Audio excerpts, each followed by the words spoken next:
How did you? What targets did you set? I mean, I think were you not responsible for setting the target for the number of women that should be hired by the federal government or in a super grade level? That came just a little bit into my tenure there. President Nixon decided that we needed to do more to bring women into high levels of government. And don't forget now, we're in 1971 maybe by now. There were not very many women that had ever served at high levels in the federal government. And women were really not serving at high levels in business or law or any place else either at that point. There were just a few of them. But he felt that we needed to do a great deal more to bring women into the forefront here, and that we were neglecting a huge talent pool. So he asked me to mount an effort to do that. And then but you really, I mean, you pushed hard. Oh, absolutely, absolutely. And did you encounter? You must have encountered some opposition. Not really. No, not. The president wanted to do it, and who could say no? It's a bad thing. Who's going to say the president is wrong and it's a bad thing? I mean, it was obviously the right thing to do. We obviously had an enormous talent pool out there that had been neglected. Plus, the president gave me the authority to do it. Tell us about how you recruited Barbara Hackman Franklin. Well, Barbara Hackman, as she was known then, I did a search around the world to find the most qualified person. It only took me about 15 minutes because Barbara was my classmate at Harvard Business School. Frankly, she was the only high-level woman I really knew who had the professional capacity and the energy and I thought the ability to do something like this. And I knew her. I had known her from Harvard Business School. I'd always been impressed with her. And I think it's the only call I made. I called Barbara and said, she was at Citigroup then. I said, Barbara, I got something I'd like to talk to you about. I'd like you to come in and talk to me about working with us in the White House. And she came in, and it was a very quick decision to bring her on board. The 2 years after President Nixon had made a statement about wanting to improve the number of women in the government, I believe he had been asked about that at a press conference. Oh, yes, that's the famous Vera Glasser yes. Question at the press conference, and we do have the precise verbiage. Vera was a very attractive, very dynamic presswoman, and she got up and said, Mr. President, you have appointed 200, I'm improvising a little, what I think she said, of your first 200 appointments, only 3 have gone to women. Are we going to be forever the lost sex, or something like that? And she reported that the president seemed surprised, a bit taken aback, and said something like, well, we'll have to do something about that. After that, a circuitous set of events occurred which we've been able to piece together. And Vera was right in there, as was a woman named Catherine East, who was at the Women's Bureau, career woman, in the Department of Labor. And somehow they got connected to Arthur Burns, who was a counselor to the president. And out of a series of conversations came the idea for a presidential task force on women's rights and responsibilities, which was set up later in 1969. There was a little bit of an internal battle, we're told, about what kind of women would be appointed to that task force. And Charlie Clapp, who worked for Arthur Burns, claims that he won out. And there were progressive women appointed. Vera was one of them. And Pat Hutar was another. Virginia Allen was the chairman. Please tell us a little bit about recruiting other women for executive office. How did you do this? Well, first of all, I had to get myself a staff. I had no staff. This was a new function. There was nobody home there. So I had to create, to at least get a secretary. I had to get somebody to answer the mail. They had made me visible within about 2 weeks. And this was a new thing for me, too, visibility. After I'd gotten there, I got stuck in front of a really dreadful, in hindsight, press conference. It had been called by the communications shop in the White House, only inviting the women of the press. And they were mad anyway at the president for whatever reasons, and impatient about, let's get on with moving women up. And it wasn't held in the press briefing room like everything else. It was held in the Roosevelt room. So they walked in kind of annoyed, and there I was, and my title initially was staff assistant for executive manpower. And they jumped on that instantly and said, how can you recruit women with a title like that? Well, they were not wrong, and so that title disappeared. But what it illustrates is that there was a level of insensitivity there in that White House, and I include myself in it too, that didn't see that title was like waving a red flag. I managed to get through that press conference, and the press that came out of it actually was relatively good on the whole. But it's one of those character building experiences that you really don't want to be attacked, or that's the way it felt, by the women of the press. Helen Thomas was there at that time, Fran Lewin, who covered the AP, and a whole bunch of others.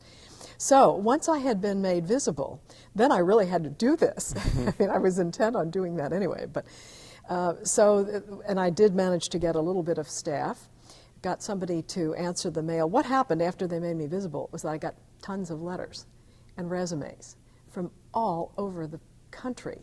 And it was a question of, well, what do we do with all this stuff? And one school of thought was, well, just forget about it. Couldn't forget about it if we're serious. We've got to answer the mail. And so I made a deal with White House correspondents. Mike Smith, who later was a Reagan appointee to USTR, and who was Foreign Service officer. They used to bring Foreign Service officers over there to deal with correspondence. I have no idea why. I don't think that happens anymore. But we made a deal with Mike Smith so that these people, I mean, I crafted the letter, but that the people who were sending these resumes, and some of these cases were really very unhappy cases. I looked at a lot of them. Women who really had to get a job, but who didn't have skills. I'm coming back to your question about recruiting. That was kind of sad, but I figured they had to have something from the White House, and so they at least got a letter. We got all of that done. The next thing, though, was to decide how was I going to find women.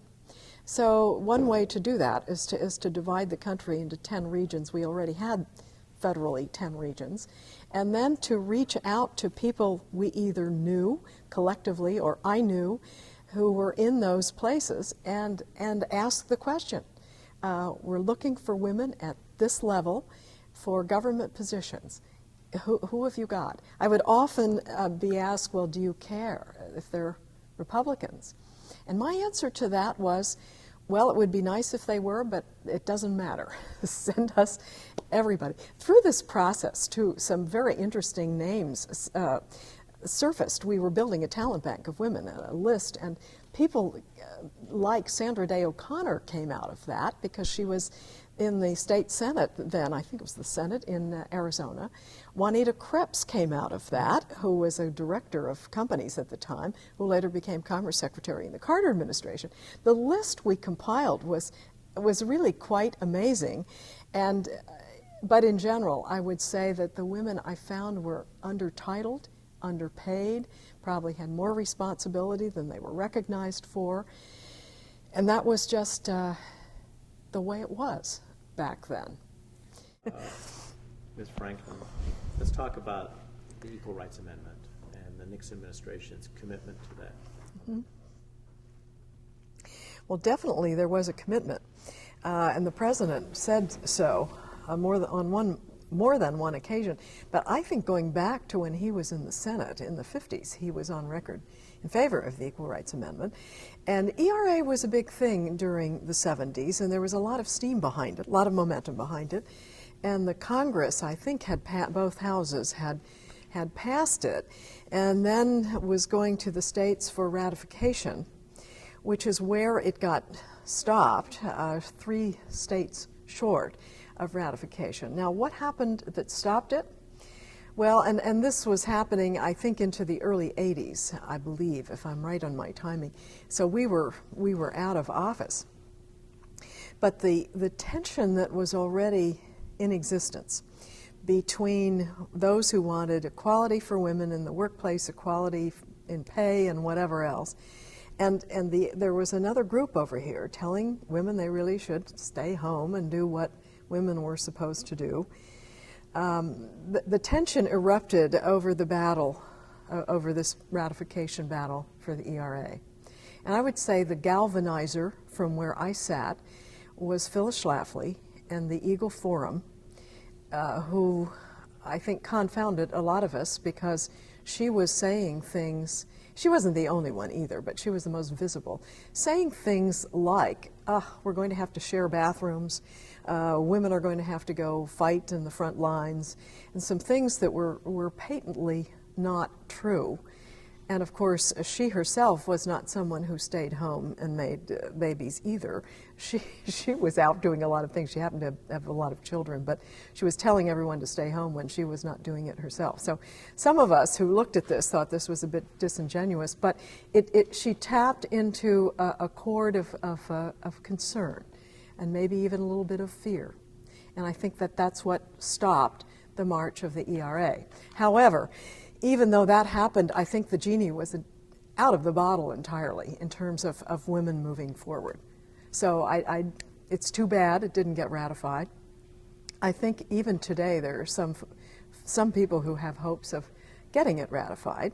The Sewell Belmont House and Museum on Capitol Hill has got a big map in it of the states that are still left for ratification, and I think there are some people who still would like to charge ahead and get that done so that it's in the Constitution. It would be nice, but I don't think now we need it as much as we did many years ago. What about ERA in 72? The party was pro-ERA. Yeah, the party was pro-ERA, and it stayed pro-ERA. There was a movement, again, to try to take that out of the platform, but it didn't happen. And I'm not saying it didn't happen because we were there. I'm just saying that there was an awakening of the Republican delegates, women delegates who were at that convention, that I think got the guys to just kind of stand up short a little bit and say, we better tread a little carefully here. And it wasn't just guys. There were some women who obviously were pro-life and some women who were anti-ERA as well. I don't mean to denigrate that, but there was just a change in atmosphere that convention brought about that said we have women coming into their own, and we got to really be very respectful of what they think and why they think it. Jerry D. Wheeler, who was from North Dakota, was one of the leaders of the ERA movement in the state of North Dakota. Was a mother of 9, something like 6 of which were foster children, including Indian children, etc. She was just gangbusters. I mean, you had some very, very strong women. As a matter of fact, she invited me when I was in the Ford White House to come address the North Dakota legislature, which I think is a single. Is North Dakota one house? Unicameral? I think unicameral. I don't know. But only Nebraska. Or maybe not, or maybe it's only Nebraska. But at any rate, in North Dakota, a guest can come onto the floor and speak from the floor. So there I was, speaking from the floor on the floor of the legislature for the Equal Rights Amendment, sponsored by the National Committee woman from North Dakota. It was as strongly in favor of that topic as you could possibly be. And Gerald Ford obviously was too. And Mrs. Ford. And Mrs. Ford? Yeah.